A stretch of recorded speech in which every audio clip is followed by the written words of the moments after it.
बरस 2020 की शुरुआत चीन में कोरोना वायरस दस्तक दे चुका था।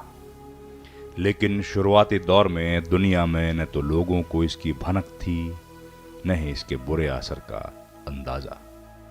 लेकिन इंसानी आंखों में एक अदृश्य दुश्मन का खौफ साफ दिख रहा था।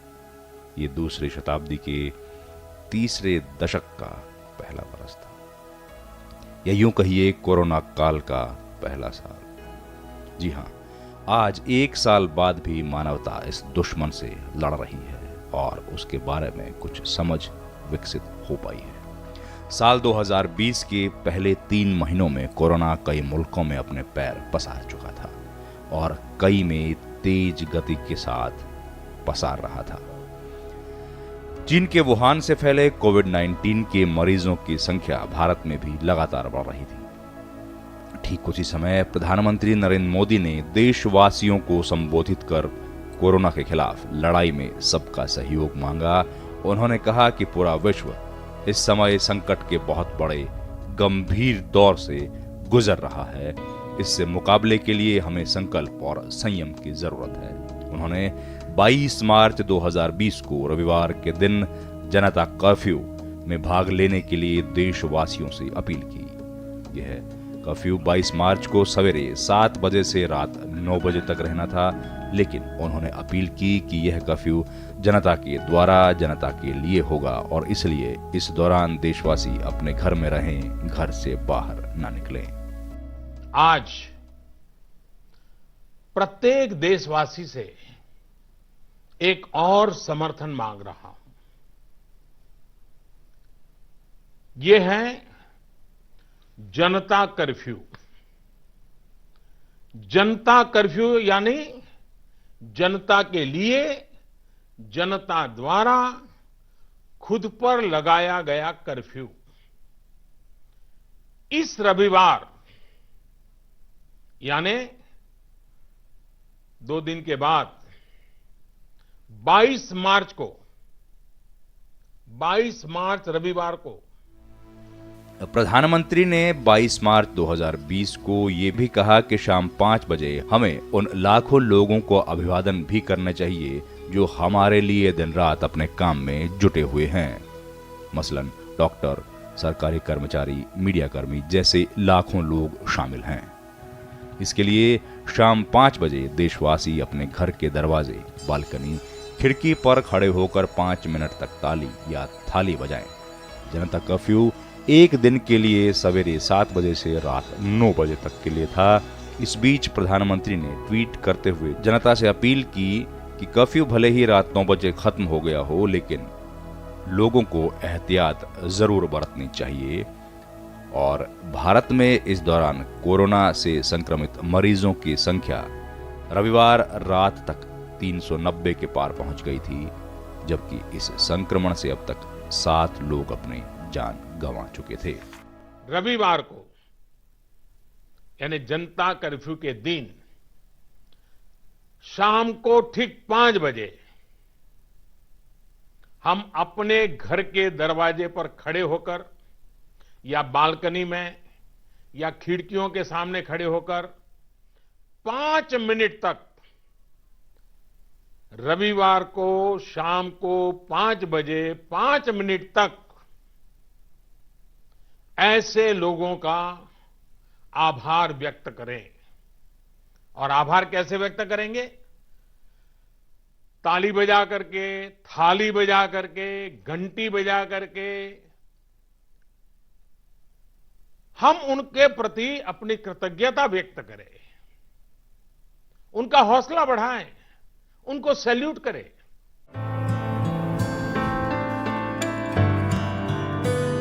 कोरोना वायरस के प्रसार को रोकने के उद्देश्य से पीएम मोदी ने रविवार को भारत में जनता कर्फ्यू की अपील की थी, लेकिन उसके खौफ और प्रसार को रोकने के लिए जल्द ही लॉकडाउन की भी घोषणा की गई।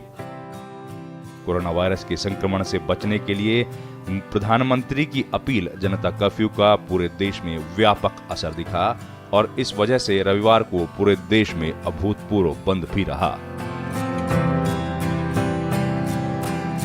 जनता कर्फ्यू के तहत देश में सवेरे 7 बजे से लेकर रात को 9 बजे तक लोग घरों में रहे।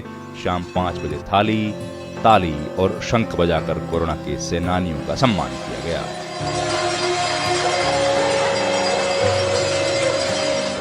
जनता कर्फ्यू के दौरान प्रधानमंत्री ने लोगों से अपील की कि वे कोरोना के वायरस के प्रसार को रोकने के लिए अपने घरों में ही रहें, जबकि इस दिन सार्वजनिक परिवहन व्यवस्था भी निलंबित कर दी गई थी। भारत सरकार ने कोरोना काल के लॉकडाउन के समय में जिस प्रकार से राशन के भंडारों को गरीबों के लिए खोला, वो भी एक सराहनीय बात है। और उसमें यहाँ पर हमारा उस वर्ग की चर्चा करना भी जरूरी हो जाता है जो, अगर आप देखेंगे, ग्रामीण परिप्रेक्ष्य में लोगों की संख्या लगभग 60 से 70% है, जिसमें से लगभग किसान अधिक होते हैं। और उन किसानों ने कोरोना काल में लॉकडाउन की स्थिति में भी अपने खेतों में काम किया, जिससे सरकार शहरों के गरीब लोगों को राशन बांट पाई। तो इसमें किसानों का योगदान भी मैं महत्वपूर्ण मानता हूं। जैसे जैसे दिन ढल रहा था, जनता कर्फ्यू से आगे लॉकडाउन की स्थिति आ रही थी। एक के बाद एक कई राज्य की सरकारों ने लॉकडाउन की घोषणा कर दी। कई राज्यों में कुछ चिन्हित जिलों में लॉकडाउन का ऐलान कर दिया गया, जहां कोरोना वायरस के मरीज पॉजिटिव पाए गए थे। शाम होते होते पंजाब, महाराष्ट्र, उत्तर प्रदेश, दिल्ली, उत्तराखंड, राजस्थान, बिहार, झारखंड और जम्मू कश्मीर समेत 22 राज्यों के 76 जिलों में लॉकडाउन का ऐलान कर दिया गया। इन सभी जिलों में 23 मार्च से लॉकडाउन लागू होना था। भारत में कोरोना वायरस तेजी से पांव पसार रहा था। वहीं केंद्र सरकार इस भयावह मामले की गंभीरता को समझते हुए एक के बाद एक लगातार कई सख्त कदम उठा रही थी। 22 मार्च को देशव्यापी जनता कर्फ्यू के आह्वान के बाद भारत सरकार एक और बड़े फैसले की तरफ बढ़ रही थी। रेल मंत्रालय ने 31 मार्च 2020 तक किसी भी यात्री ट्रेन के नहीं चलाने का फैसला लिया। इस फैसले के पीछे रेलवे मंत्रालय का मकसद सोशल डिस्टेंसिंग को बढ़ावा देना और किसी भी तरीके से इस वायरस के प्रसार को रोकना था। 24 मार्च 2020 को प्रधानमंत्री नरेंद्र मोदी ने एक बार फिर जनता से रूबरू होने के लिए रात 8 बजे का वक्त चुना। इस संबोधन में उन्होंने कहा कि कोरोना वायरस संक्रमण को रोकने का एकमात्र तरीका लॉकडाउन और सोशल डिस्टेंसिंग है। उन्होंने लोगों से अगले 21 दिनों तक घर में रहने की अपील की। इसके बाद प्रधानमंत्री ने एक बार फिर देश को संबोधित किया और देश में अगले 21 दिनों के लिए पूर्ण लॉकडाउन लगाने की घोषणा की। पूरे देश में आज रात 12 बजे से संपूर्ण देश में संपूर्ण लॉकडाउन होने जा रहा है। हिंदुस्तान को बचाने के लिए, हिंदुस्तान के हर नागरिक को बचाने के लिए, आपको बचाने के लिए, आपके परिवार को बचाने के लिए आज रात 12 बजे से घरों से बाहर निकलने पर पूरी तरह पाबंदी लगाई जा रही है। केंद्रीय गृह मंत्रालय ने लॉकडाउन के लिए नए नियमों की घोषणा की। लॉकडाउन के दौरान लोगों को अपने घरों से बाहर निकलना निषेध किया गया। परिवहन व्यवस्थाएं, सड़क, वायु, रेल को निलंबित किया गया। हालांकि आग, पुलिस, जरूरी सामान और आपातकालीन सेवाओं का उपयोग की छूट दी गई। शैक्षणिक संस्थाओं, औद्योगिक प्रतिष्ठानों और आतिथ्य सेवाओं को भी निलंबित कर दिया गया। खाद्य दुकानें, बैंक, एटीएम, पेट्रोल पंप, अन्य आवश्यक वस्तुएं और विनिर्माण जैसी सेवाओं की छूट दी गई। गृह मंत्रालय ने कहा कि जो व्यक्ति लॉकडाउन का पालन नहीं करेंगे उन्हें 1 साल तक की जेल की सजा भी हो सकती है। लॉकडाउन के पहले दिन लगभग सभी सेवाओं, कारखानों को निलंबित कर दिया गया था। काफी जगह लोग आवश्यक सामान स्टॉक करते देखे गए। साथ ही जिन लॉकडाउन के दौरान लोगों को मानदंडों का उल्लंघन करते पाया गया उन्हें गिरफ्तार भी किया गया। सरकार ने वेबसाइट और विक्रेताओं के साथ बैठक की ताकि लॉकडाउन की अवधि के दौरान पूरे देश में जरूरी सामान की निर्बाध आपूर्ति सुनिश्चित की जा सके। सारे सुझाव 14 अप्रैल 2020 को प्रधानमंत्री नरेंद्र मोदी ने लॉकडाउन की दूसरे चरण की घोषणा की। उन्होंने कहा कि जिन क्षेत्रों में संक्रमण के मामलों में कमी आई है वहां पाबंदियों में कुछ ढील दी जाएगी। इसी के साथ 15 अप्रैल से 3 मई तक के लिए दूसरे चरण का लॉकडाउन लागू कर दिया गया। बेरोजगारी, चरमराती अर्थव्यवस्था और बुनियादी सुविधाओं का संकट सामने आने के बाद केंद्र सरकार ने 20 अप्रैल से पाबंदियों में कुछ ढील दी। खेती, मनरेगा, निर्माण कार्य, दूध के कारोबार और कुछ दुकानों को खोले जाने का ऐलान किया गया। इस दौरान देश के अलग अलग हिस्सों में डॉक्टर और स्वास्थ्य कर्मियों पर हमले की खबरें भी आना शुरू हुई। नतीजतन केंद्र सरकार को संक्रामक बीमारी कानून 1987 में संशोधन करके एक अध्यादेश लाना पड़ा। स्वास्थ्य कर्मियों पर हमला करने या उनकी संपत्ति को नुकसान पहुंचाने वाले पर जेल की सजा और भारी जुर्माने का प्रावधान भी किया गया। 29 अप्रैल को दूसरे राज्यों में फंसे प्रवासी मजदूरों और अन्य लोगों के आने जाने के लिए कुछ बस सेवाएं भी शुरू की गई। वैश्विक बाजार के समय ऐसा बहुत कम होता है जब एक देश से दूसरे देश जाने में पाबंदी लगी हो। कोरोना वायरस के मामले देश में न बढ़ पाएं, इसके लिए भारत सरकार ने अंतर्राष्ट्रीय उड़ानों को पूरी तरीके से बंद कर दिया। पहले ये फैसला कोरोना पीड़ित देशों के लिए लिया गया था, लेकिन उसके बाद सभी देशों के लिए ऐसा कर दिया गया।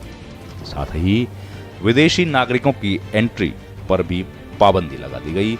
आजादी के बाद ऐसा पहली बार हुआ जब देश की रफ्तार थम गई हो। देश के बाहर फंसे लोग और दूसरे देशों के लोग भी भारत में फंस गए। देश के बाहर फंसे लोग और दूसरे देशों के लोग जो भारत में इस दौरान फंसे थे, उनके लिए भी सरकार ने योजना बनाई। वंदे भारत मिशन के तहत करीब 45,82,000 हिंदुस्तानियों ने घर वापसी की। वंदे भारत मिशन के तहत 98 देशों में फंसे इन नागरिकों को भारत वापस लाया गया। इनमें से अधिकतर लोग विमानों से वापस आए, जबकि कुछ लोग पानी की जहाज से भी लौटे। विदेश मंत्री एस जयशंकर ने कहा कि कोरोना काल में भारत में फंसे विदेशी नागरिकों को भी उनके देश वापस भेजने का काम सफलतापूर्वक किया गया। इस दौरान 1.1 लाख विदेशी पासपोर्ट धारकों को 120 अलग अलग देशों में उनके घर वापस सकुशल भेजा गया। A total of 45,82,043 people from 98 countries have returned to India under the aegis of the Vande Bharat mission. Government expended an amount of 33.5 crores from the Indian Community Welfare Fund, whose mandate was perceptively broadened by the government in 2017 with such contingencies in mind. I should also add that we facilitated the return from India of more than 1.1 lakh foreign passport holders to 120 countries in the same period. Many of them were PIOs and NRIs. Members would appreciate that the largest repatriation exercise in history of the world could not have happened without the goodwill and cooperation of partner governments. इस बीच कई राज्यों ने गरीब और पीड़ित लोगों के लिए राहत राशि की घोषणा की, जबकि केंद्र सरकार ने प्रोत्साहन पैकेज की घोषणा भी की। 26 मार्च 2020 को केंद्रीय वित्त मंत्री निर्मला सीतारमण ने लॉकडाउन से पीड़ित लोगों की मदद के लिए 1,70,000 करोड़ प्रोत्साहन पैकेज की घोषणा की। इस पैकेज का उद्देश्य गरीब परिवारों को 3 महीने के लिए सीधे नकद हस्तांतरण, मुफ्त अनाज और रसोई गैस के माध्यम से खाद्य सुरक्षा उपाय प्रदान करना था। इनमें चिकित्सा कर्मियों के लिए बीमा कवर भी प्रदान किया गया। 27 मार्च को भारतीय रिजर्व बैंक ने लॉकडाउन के आर्थिक प्रभावों को कम करने में मदद करने के लिए कई उपायों की घोषणा की। After the Prime Minister's address to the nation on building a Atmanirbhar Bharat, we have been announcing in several tranches the various steps that we want to take to give a stimulus, to help and to extend that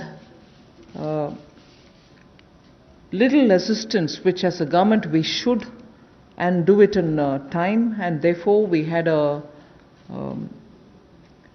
Pradhan Mantri Garib Kalyan package.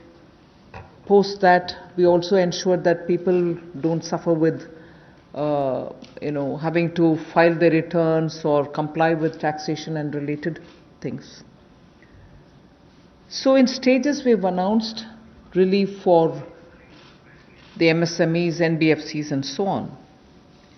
But importantly, Prime Minister had also said in building a self-reliant Bharat, अलग अलग प्रदेशों की आशंकाओं के समाधान के लिए प्रधानमंत्री ने इस दौरान 10 बार सभी मुख्यमंत्रियों के साथ बैठक की और उनकी समस्याओं का समाधान करके हर संभव मदद का भरोसा दिया। अब हमें प्रोएक्टिव होना जरूरी है। हमें जहां जरूरी हो, और ये मैं आग्रहपूर्वक कहता हूं, माइक्रो कंटेनमेंट जोन बनाने का विकल्प भी किसी भी हालत में ढिलास नहीं लानी चाहिए। इस पर बड़े आग्रह से काम करना चाहिए। जिलों में काम कर रही पैंडेमिक जो रिस्पांस टीम्स को कंटेनमेंट और सर्वेलेंस एसओपीस इसकी रीओरिएंटेशन की आवश्यकता हो, वो भी किया जाना चाहिए। और इसके साथ ही टेस्ट, ट्रैक और ट्रीट, इसको लेकर भी हमें उतनी ही गंभीरता की जरूरत है जैसे कि हम पिछले 1 साल से करते आ रहे हैं। इस बीच प्रधानमंत्री मोदी ने संकट की इस घड़ी में करीब 150 देशों में दवाई भी भिजवाई। साथ ही कोरोना की वैक्सीन की खबरों के बीच धीरे धीरे कोरोना की मायूसी का अंधकार छंटने लगा और भारत ने बहुत मजबूती के साथ दवाई बनाने में कदम बढ़ाए और कोरोना की 2 वैक्सीन बनाने में बहुत अहम भूमिका निभाई, जिनमें भारत बायोटेक और सीरम इंस्टीट्यूट की वैक्सीन शामिल हैं। प्रधानमंत्री मोदी के नेतृत्व और कुशल मार्गदर्शन के कारण आज देश एक बार फिर से पटरी पर लौट आया है और कोरोना के डर को काफी हद तक पीछे छोड़कर सामाजिक और आर्थिक प्रगति की राह पर तेजी से कदम बढ़ा रहा है। दवाई भी और कड़ाई भी समेत साफ सफाई के नियमों का जिम्मेदारी से आज नागरिक पालन कर